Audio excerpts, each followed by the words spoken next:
Naval Ode by Alvaro de Campos, aka Fernando Pessoa. Alone, on the deserted quay, this summer morning, I look towards the bar. I look towards the indefinite. I look and find pleasure in seeing, little, black and clear, a steamer coming in. It is very far, yet distinct and classic after its own fashion. It leaves on the distant air behind it the vain curls of its smoke. It is coming in, and morn comes in with it.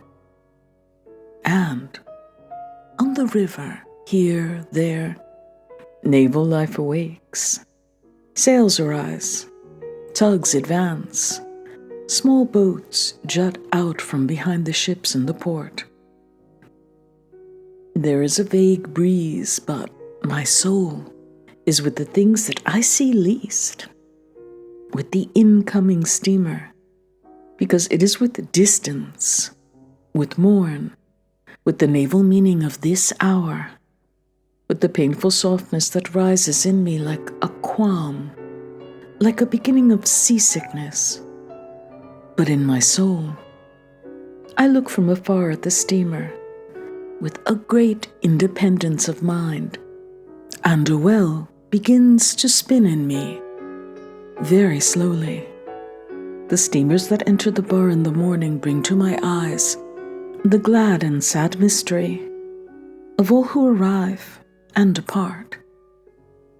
They bring memories of distant quays and of other moments, of another kind of the same mankind in other ports. Every departure of a ship is, I feel it in me like my blood, unconsciously symbolic, terribly threatening, metaphysical meanings that startle in me the being I once... Every key is a regret made of stone. And when the ship leaves the quay and we note suddenly that a space is widening between the quay and the ship, there comes to me, I know not why, a recent anguish, a mist of feelings of sadness that shines in the sun of my mosey anguishes, like the first window the morning strikes on, and clings round me like someone else's remembrance, which is somehow mysteriously mine. Who knows, if I did not leave long ago before myself a quay, if I did not depart, a ship in the oblique sun of morning, from another kind of port. Who knows if I did not leave before the hour of the exterior world as I see it dawned for me, a large quay full of few people, of a great, half-awakened city, of a great commercial overgrown, apoplectical as much as that can be outside time and space. Aye, from a quay somehow material, real, visible as a quay, really a quay, the absolute quay on whose type unconsciously imitated, insensibly evoked.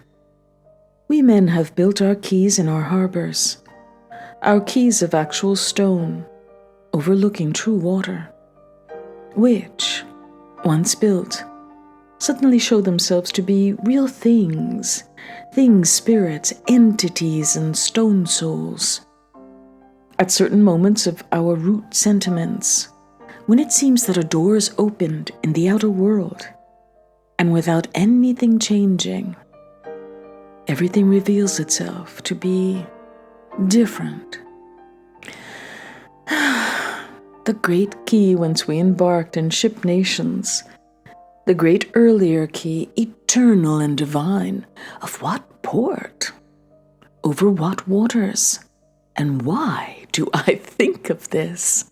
A great quay like all other quays, but the only one, full as they are, of murmurous silences in the four dawns, and budding with the dawns in a noise of cranes, and arrivals of goods trains, and under the black, occasional and light cloud of the smoke of the chimneys of the near factories, which clouds its ground black with small shining coal, as if it were the shadow of a cloud passing over dark waters.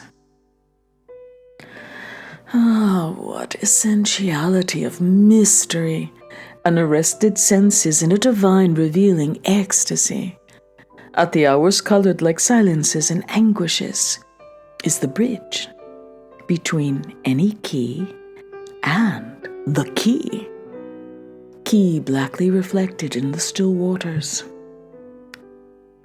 Subtle on board the ships, oh, wandering and unstable soul of the people who live in ships, of the symbolic people who pass and for whom nothing lasts.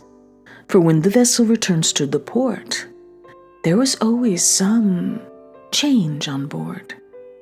On continual flights, goings, drunkenness of the different, eternal soul of navigators and navigations, hulls slowly reflected in the waters, when the ship leaves the port, to float as soul of life, to depart as voice, to live the moment tremulously on eternal waters, to wake to more direct days than the days of Europe, to see mysterious ports over the loneliness of the sea, to double distant capes and see sudden great landscapes of unnumbered astonished alones.